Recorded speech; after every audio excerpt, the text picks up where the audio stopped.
It began like any other glittering night in Hollywood: smooth jazz, champagne laughter, and shimmering glasses of red wine. It was the annual birthday celebration of one of cinema's greatest icons, Jack Nicholson. Among the guests was his closest friend and eternal muse, the legendary Diane Keaton, radiant, witty, and irreplaceable. But only a few days later, Hollywood would wake to devastating news. Diane Keaton, the star of Annie Hall, the face of an era, was found dead at her home. She was 79. And before the grief could settle, headlines erupted with one chilling question: why was Jack Nicholson being questioned by police? The evidence seemed ordinary: a broken wine glass on a terrace, a few letters marked with the letter J, and a rooftop conversation no one could forget. But behind these fragments lay a story that shook Hollywood's golden heart. To understand that night, we have to return to where it all began, to 1978. The set was loud, full of creative chaos, the air thick with cigarette smoke and ambition. Diane Keaton, fresh off her Oscar win for Annie Hall, walked into the room holding a script for Reds. Her hair was tousled, her voice soft from the cold. In the corner sat Jack Nicholson, already a legend, hiding behind dark sunglasses. He looked up and teased, "So you're the one keeping Warren Beatty awake at night?" Diane smiled, replying coolly, "Then you'd better stay far away from me." The room laughed. Jack didn't. He just watched her, deeply, silently, before saying, "No need. I've got no problem with women."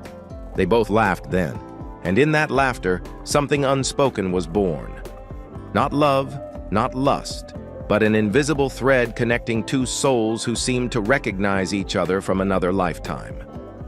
Through the 1980s, they stayed in touch. Art exhibits, private dinners, occasional public appearances. Diane called Jack the charming menace. Jack called her the obsession in the shape of a woman. Fate, or perhaps something darker, would bring them back together in 2003. On the set of Something's Gotta Give, the energy between them was undeniable. The air seemed to freeze when their eyes met. Every scene felt too real. Even when the director yelled, "Cut!" Jack kept looking at her. Diane kept smiling. The crew whispered, were they acting? Or reliving something real? They called each other best friends. Some said it was more, but no one truly knew the nature of their bond. Until that October night, Jack Nicholson's birthday, when everything changed. Witnesses recalled a private rooftop conversation between the two that lasted nearly half an hour. The next morning, Hollywood was in mourning. Diane Keaton was gone. Within 72 hours, the entertainment world spiraled into chaos. "Jack Nicholson summoned by police for questioning," screamed the headlines. Reporters surrounded his Beverly Hills mansion, cameras flashing like lightning.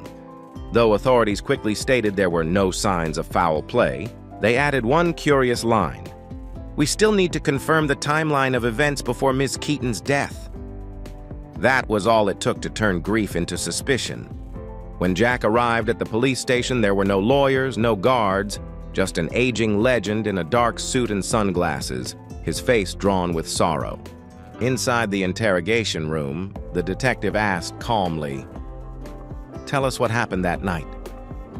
Jack leaned back, removed his glasses, and sighed. "It was just a party," he said softly. "Friends, wine, old songs. She left before midnight." But something in the report didn't add up. Security cameras on the rooftop and mysteriously offline. A shattered wine glass, cleaned before police arrived. And traces of sedatives found in Diane's system. Did she take them herself, or after leaving the party? Then came another twist. A witness claimed Jack himself poured Diane's final glass of wine that night. Investigators combed through fingerprints, bottles, glasses. They uncovered a heated argument between the two. Diane's voice raised, Jack pleading, "You don't understand me, Diane." Then, silence. When asked about the quarrel, Jack's voice cracked. "I was just trying to protect her." From Al Pacino.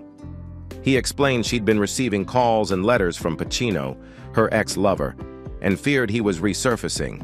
Jack admitted he'd told her to leave town, to cut all contact. "She got furious," Jack whispered, trembling. "She said I was acting like a dictator, called me an old fool, and walked away." He broke down, crying silently. "I didn't hurt her," he said. "I just wanted her safe." But his words opened another door, to jealousy, obsession, and unspoken love. For decades, Jack's affection for Diane had been more than friendship. Letters found in her home revealed a man tormented by longing. "Diane, please stop avoiding me," one note read. Another said, "Don't love Al Pacino. He'll only bring you pain." In Diane's diary, the truth surfaced in her own trembling handwriting. "No space to breathe. Jay is tearing me apart." She wrote about sleepless nights, sedatives, and the exhaustion of living between affection and fear. When detectives searched her Brentwood home, they found unsent letters in her drawer, all addressed to Jay. The ink was still fresh. Love letters written just days before her death. The tragedy became clear. She had been trapped between two men, two histories, and a lifetime of emotions she could no longer bear. Sound, camera shutters, news buzz, flashbulbs. Outside the police station, the world waited. "Did you love Diane, Jack?" one reporter shouted. He didn't answer, just whispered, "Get out of the way." Then, under the blinding flashes, a single tear rolled down his cheek. Not the guilt of a criminal, but the agony of a man who had lost everything he couldn't save. At Diane's private funeral, Jack arrived late, alone, without his signature sunglasses. His eyes were hollow, his steps heavy. He stood at the back, motionless, watching her casket covered with white hydrangeas, her favorite flower. When the time came for final goodbyes, Jack placed a white rose on her coffin and whispered something only he could hear. Some said he muttered Al Pacino's name. Others believed it was an apology. After the funeral, Jack vanished from public life. But the media storm only grew louder. Justice for Diane trended worldwide. Talk shows replayed their old interviews, dissecting every glance, every smile, every sigh.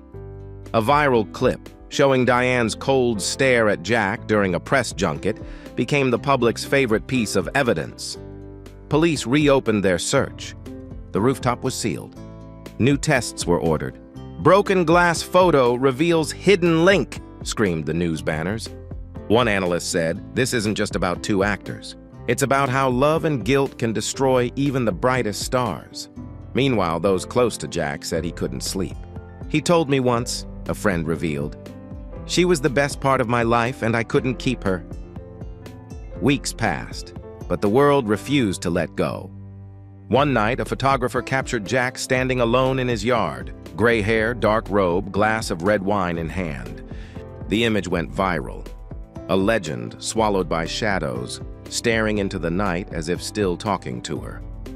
They say silence speaks louder than words. Jack Nicholson never confirmed, never denied, never defended. He just disappeared behind the iron gates of Mulholland Drive, trapped inside the echo of that one night.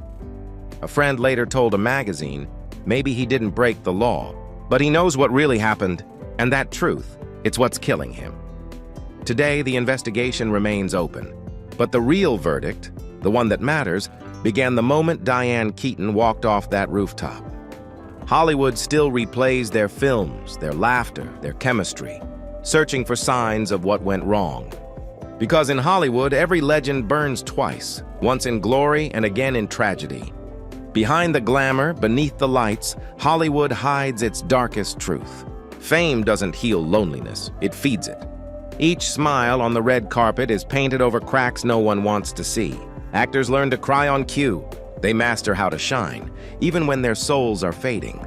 And in the end, all that's left are the echoes of applause, the cold flash of cameras, and a silence so deep it drowns even the strongest hearts.